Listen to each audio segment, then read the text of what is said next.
Good morning. Cloud seeding Delhi में हुई और बादल यहाँ फट गए बम्बई में। अरे हाँ। क्योंकि जो सेबी का डिस्कशन पेपर कुछ सालों पहले माधवीपुरी बुच की चेयरमैनशिप में आया था, उसको विड्रॉ किया गया था। और मुझे लगता है कि जो पिछला डिस्कशन पेपर था, मैं कंपैरेटिवली देख रहा था, तो इस डिस्कशन पेपर में कोई ज़्यादा बदलाव नहीं है। इनफैक्ट एएमसीज़ के कॉस्ट के बारे में घटाने की टीआर रेशियो की बात तो सेबी ने की है, जनहित में और इन्वेस्टर हित में। जो ब्रोकरेजेस स्टॉक्स हैं वो भी आज फोकस पे रहेंगे, क्योंकि जो एएमसी ब्रोकरेजेस देती हैं ब्रोकर्स को एग्जीक्यूशन के लिए अपने ट्रेड की, यहाँ भी सेबी ने एक बड़ी कटौती का प्रस्ताव किया है। आइए समझते हैं पहले एएमसी स्टॉक्स, जो म्यूचुअल फंड इंडस्ट्री है उसके लिए क्या चीज़ें बदल रही हैं। अगर हम बात करें तो जो टीईआर, जो टोटल एक्सपेंस रेशियो है, जो खर्चा एएमसीज यूजुअली अपनी ट्रेड्स पे करती हैं, उस टीआर रेशियो को कम करने की पहल सेबी ने की थी और अब वो फिर से डिस्कशन पेपर में आता हुआ नजर पड़ रहा है, जहां ओपन एंडेड म्यूचुअल फंड्स के लिए लगभग 15 बेसिस पॉइंट से टीआर रेशियो कम करने की बात है। Obviously slab wise open ended funds के लिए सेबी ने प्रावधान रखा है, तो जितनी बड़ी एएमसी उतना कम टीआर रेशियो प्रपोज किया गया है। और इसके अलावा क्लोज एंडेड फंड्स के लिए 0.25 यानी 25 बिप्स का टीआर रेशियो तक का कट आपने येस्टरडे के डिस्कशन पेपर में देखा है। ऑब्वियसली अगर हम देखें तो जो एसटीटी, जीएसटी और जो स्टैम्प ड्यूटी है, जो स्टैट्यूटरी खर्चे हैं, इसको टीआर रेशियो के बाहर रखा गया है, तो ये एक बदलाव है। लेकिन क्लियरली अगर हम बात करें तो ये डिस्कशन पेपर की वजह से एएमसीज की प्रॉफिटेबिलिटी पे इम्पैक्ट पड़ेगा। सबसे पहला इम्पैक्ट ब्रोकरेजेस पे भी पड़ेगा, क्योंकि जो कैश की ब्रोकरेज है, सेबी के रिसर्च के हिसाब से वो 12 पैसे पर 100 रुपीज़ ब्रोकरेज इनकर करते हैं, जिसको घटा के 2 पैसे करने की बात की है कैश ट्रेड्स के लिए। और एफएनओ ट्रेड्स यानी जो डेरिवेटिव ट्रेड्स है, जो यूजुअली आप हेज के लिए यूज़ करते हैं, वहाँ ब्रोकरेज 2 बेसिस पॉइंट से घटा के 5 बेसिस पॉइंट से घटा के 1 बेसिस पॉइंट करने की सराहना सेबी के डिस्कशन पेपर में लिखी है। रिसर्च और जो डबल काउंटिंग हो रही है, क्योंकि आर्बिट्राज फंड्स का ऑलरेडी जो टीआर रेशियो है, जो ब्रोकरेज है, काफ़ी कम था, तो सेबी को लगता है कि रिसर्च का पैसा एएमसी भुगते, एएमसी के लोग रिसर्च करें, इसमें कोई डबल काउंटिंग करने की ज़रूरत नहीं है, क्योंकि इससे इन्वेस्टर्स का नुकसान होता है और ब्रोकरेजेस की बहुत भारी कमाई होती है। तो ये रेगुलेटरी व्यू है। आज मुझे लगता है कि एएमसी स्टॉक्स प्रेशर में रह सकते हैं और उससे ज़्यादा ब्रोकरेज स्टॉक्स प्रेशर में रहने की उम्मीद है। कोई कैपिंग नहीं है ब्रोकरेज पे, एएमसी ज़्यादा ब्रोकरेज दे सकती है, लेकिन वो टीआर रेशियो में काउंट नहीं होगा। वो आप रिसर्च फीस के तौर पे दीजिए या फैसिलिटेशन फीस के तौर पे दीजिए या ब्रोकर की कॉन्फ्रेंस अटेंड करने के पैसे दीजिए, लेकिन वो एएमसी के खर्चे में जाएगा, वो उनके पीएनएल को डेबिट होगा, वो आप इन्वेस्टर से वसूल नहीं सकते।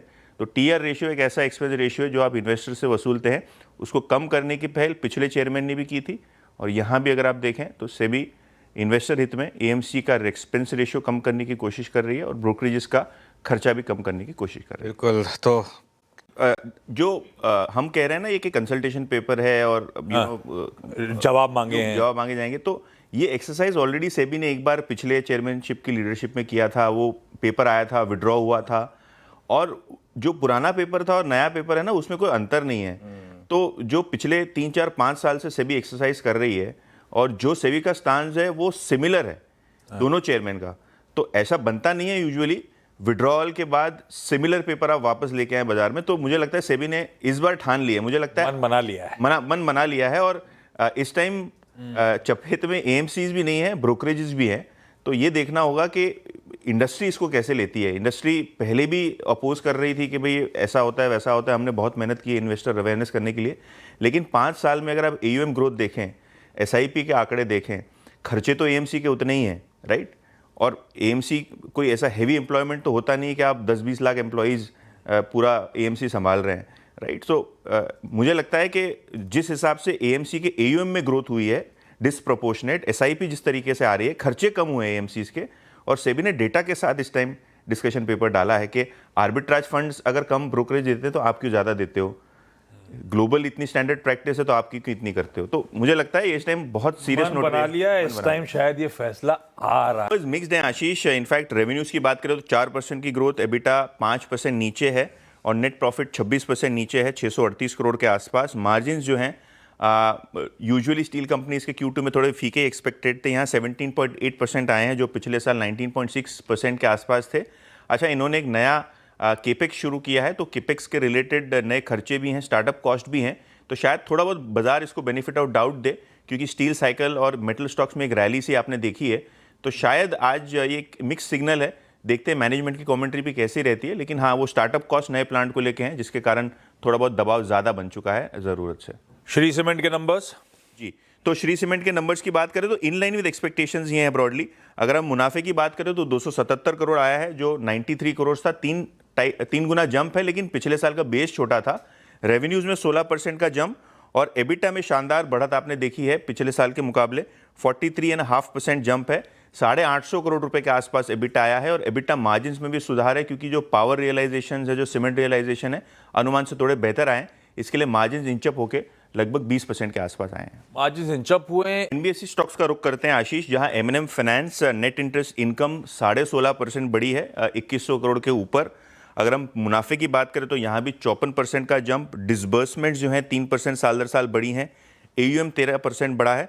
और अगर हम एसेट क्वालिटी की बात करें तो यहाँ भी हल्का हल्का सुधार आपको सिक्वेंशियल बेसिस पे होता हुआ नजर पड़ रहा है। ब्रॉडली अच्छा performance Mahindra and Mahindra finance का। अगर हम बात करें टाटा कैपिटल की, तो जो लिस्टिंग है आईपीओ की, उसके बाद का पहला नंबर, तो देखते हैं स्टॉक कैसे रिएक्ट करेगा। नेट प्रॉफिट 11% बढ़ के 1100 करोड़ के आसपास, एयूएम 3% ऊपर है और नेट टोटल इनकम 4% बढ़ के 3,777 करोड़ रुपए के आसपास आती हुई नजर पड़ रही है। और अगर हम दूसरे स्टॉक्स की बात करें जहां आज फोकस रहेगा बाजार का, प्रीमियम एनर्जीज, मुनाफा 72% ऊपर, 350 करोड़ के पार।